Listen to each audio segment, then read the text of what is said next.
Some of the greatest metal acts in history seem almost otherworldly when performing live. For instance, while Black Sabbath consists of 4 musicians creating some of the darkest riffs imaginable, guitarist Tony Iommi often appears like a supernatural force, conjuring music from the depths of hell. Although Iommi successfully carried Sabbath through numerous lineup changes, including departures of iconic vocalists like Ozzy Osbourne and Ronnie James Dio, the band's journey was far from seamless. At its core, Black Sabbath's sound often revolved around Iommi's unparalleled riff-making abilities. Many of their most memorable moments were born from his creativity.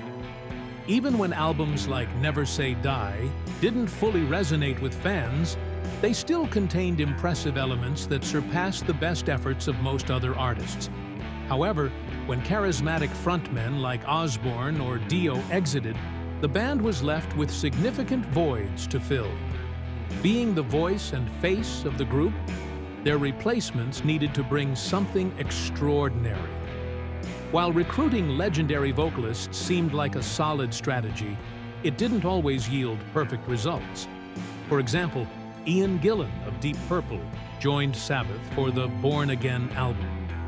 As another metal pioneer, Gillan's collaboration with Iommi had potential, but the album ended up being a mix of promising ideas and chaotic studio sessions influenced by rampant drug use.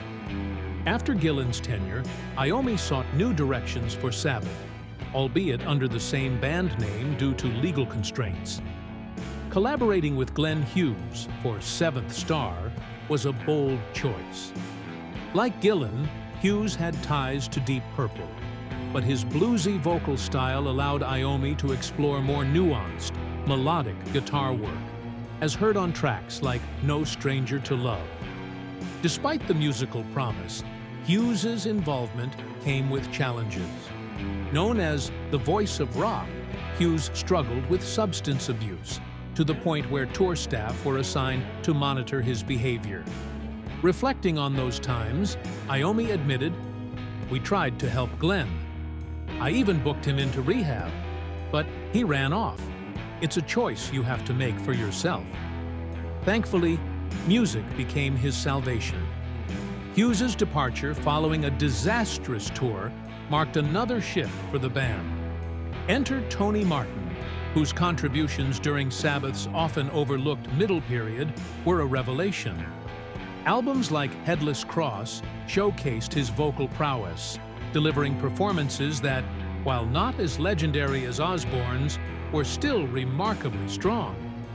Martin brought stability and artistry to Sabbath during a turbulent era. The real disappointment lies in the missed opportunities for follow-ups.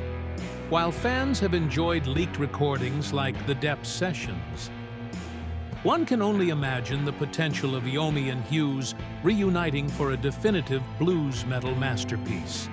If Dio could orchestrate a triumphant return with The Devil You Know, what's stopping Iommi and Hughes from delivering an album that builds on their earlier experiments and cements their creative legacy?